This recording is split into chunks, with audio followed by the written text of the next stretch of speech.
Hey everybody, it's True Beauty Forever, and I am doing a My Take video. One of the new shows that I started, one of the new shows that I'm going to do my takes on is Teen Mom 2.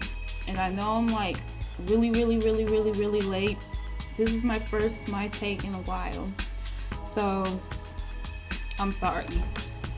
I don't think I'm going to do any more My Takes for Nikita because it's not getting a lot of views and nobody is commenting on it. So it's kind of almost pointless. So, yeah. Okay, but on to the My Take for this week's episode. In this week's episode, Kailyn is dating this boy behind Joe's back. And the parents have threatened to kick her out the house if they catch her in a relationship with someone.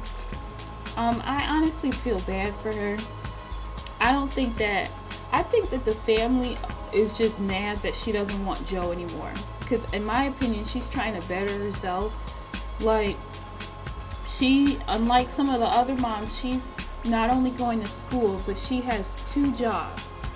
And I really commend her because she's taking the full responsibility that she should, because she is now a mom and you have to take care of that child. So I commend her, and I feel bad for her that she's in the situation that she's in, because it doesn't seem like her mom too much really wants to help her, and she's living with her ex, and that must definitely be hard. The father of her child, her ex, he's really mean to her, in my opinion.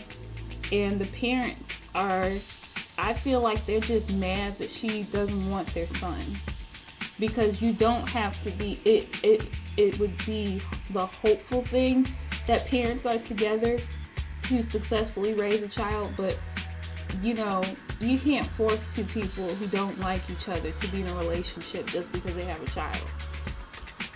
So that could actually make matters worse.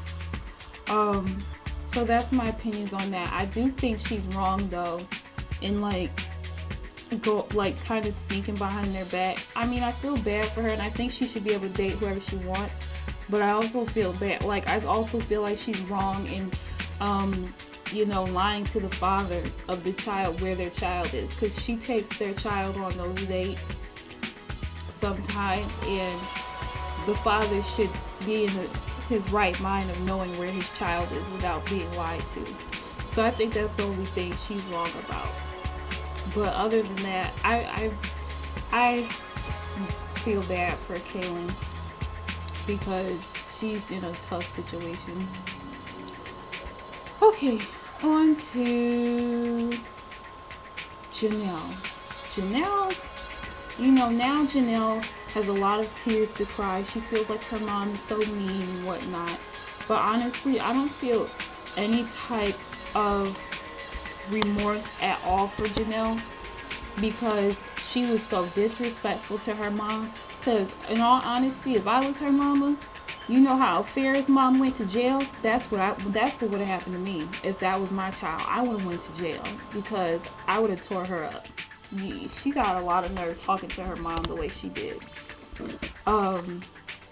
So she's crying now because things aren't going her way anymore, and her mom finally stepped up to her daughter.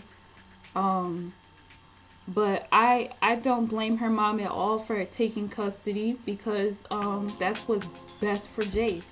She doesn't. It's sad because Janelle it seems like she cares more about Kiefer. I'm sorry but what kind of name is that? Kiefer? That sounds like heifer. And I'm sorry. No, I'm not trying to make fun of him, but what kind of name is that? But, yeah, so it seems like she cares more about Kiefer than her own son, because she was smoking weed on her mother's porch outside, less than 50 feet away from her own son. That's terrible, if you ask me. Also, another thing I noticed was when Janelle's mom kicked Kiefer out, she said that Janelle could stay, but Janelle left with him. And I understand you want love and whatnot, but you have a son, so you would leave your son for a pot smoking jobless man. That's pretty sad. And it seems like for the previews of the next episode, I think she's gonna go to New Jersey with this dude, with this jobless pot smoking dude who's obviously being a freeloader. I think he's only with her because, you know, at the end of the show they get a lot of money. I think that's what he's sticking around for, trying to get that money. So I think that that's really sad that she's putting her man before her own son, to the extent where her mother is raising her son. She's sitting out on the porch smoking weed while her mother is raising her son. I think that's pretty sad. Now on to Leah. She's getting married to a guy she got pregnant by after a month of dating. They seem to be a good couple. They seem to be strong and supportive of each other. But I think, you know, I think it's kind of fast to be getting married. But I mean, best of luck to them. I feel bad for them because, you know, their daughter, they have twins, and one of their daughters does not look like she's developing at the same state as the other daughter. Like, her eyes kind of go in and stuff, and her arms and legs look kind of swollen, and they're curved in. So I feel really bad for them because they don't even know if she'll even be able to walk. Because in all honesty, in my eyes, it doesn't look like she will, because her legs are curved in, and it hurts. Like, I've noticed she starts crying whenever they touch her legs and stuff. So I just wish the best of luck to them, because I know that has to be hard. That couldn't be easy for any parent to go through, let alone young teens. So I don't know. I think they're good parents though, because they don't try to abandon their children. They cry every night and worry about their kids, which I think is good, because that's what you should be doing. Now on to Chelsea. Oh my gosh, Chelsea. Chelsea, she's a hot mess. I honestly think Chelsea is very weak. She's the type of girl who is so weak that she'll cut off her friends and family for a man. Now, I know a girl in real life who would do that. I know a few people in real life who would cut off everybody who cares about them for a man that doesn't care about them. I think that the whole reason Adam tried to come back into Chelsea's life was because he probably needed a place to stay, and he wanted to look like the superhero because he knew he would be on TV. He messed up big. I mean, he called his own daughter a mistake, I know people have different spiritual leaders, but it might have been a mistake in your eyes, but God knew that baby was coming. So that's a lot of nerve for him to say that about his child, because he had no problem mistakenly opening his legs, you know. I don't feel sorry for Chelsea, because she's bringing all of her problems on herself. Like, she had a very supportive best friend who took care of that baby, helped out around the house, and was very supportive of Chelsea. And she let some guy come in and run the house that he's not even paying for, and kick her friend out. I mean, guys like that, guys who can pick a weak woman will try to manipulate every aspect of her life so that they can have them to themselves to control them. And he basically, like in the previews for next week, it said that he cheated on her 5 times. Now, she tries to talk to him about getting a job not at a restaurant so that he won't cheat on her again, which, you know, everybody has to have normal, regular conversations to make sure the man isn't cheating on them. And he was yelling at her and stuff, and it turns out he has been cheating on her anyway. I don't feel the least bit amount of sorry for her because she shouldn't be messing with him in the first place. She didn't finish high school when she could have. She's not in school now, and she could have been. And she's chasing after Adam. She let her best friend. She lost her best friend for a guy who's cheated on her, called her baby a mistake, and won't do crap. I think that that's pretty sad.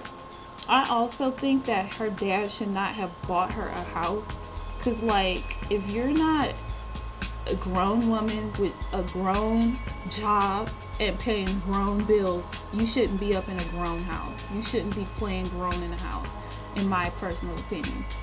I'm still in my mom's house because I don't have a job. I mean, I do have a job, but you know, but not one that could support me enough to buy my own house. So why should I be sitting in the lane? I mean, I don't understand that. I don't know what his dad was thinking to buy her own house, or rent it, or whatever, or own apartment, or whatever. She doesn't need her own house. She's not an adult. She's not grown. Because if she was sitting in her father's house, I bet she would have her high school diploma and she'd be in college and have a job. But instead, she's sitting on her butt. I mean, it seems like she's taking a good care of Aubrey, but I feel like that's all her dad's money. I don't see her working. I don't see her in school. That's her dad taking care of them, really. And I think that she's the weakest one on the show because she's willing to cut off her own schooling, her best friend, her relationship with her father, all over a guy who obviously does not give her any type of respect. And I think that that's sad. I think there's too many women in the world who would do that to their friends and family. Like, I don't understand how one guy can have that much value to you. That really makes me mad. Ugh, I can't stand that. But I don't feel sorry for her at all because she shouldn't even be with him. Like, you can still have him raise your child, which he isn't doing at all. But you can still have someone raise your child without you being with them. I don't know. So that was my take on this week's episode of what was this? Teen Mom 2. So I'm still trying to think about the other show that I'm going to do. It's between The Game and Bad Girls Club. Now, I know I said I didn't have that channel, but I just got that channel, so I'm happy about that. So now I can start reviewing that for you guys if you want. So leave me some comments below, The Game or the Bad Girls Club. I think I'm definitely going to do Teen Mom 2, but we'll see. Thank you so much for watching. There's going to be a surprise soon, so make sure you subscribe. Bye.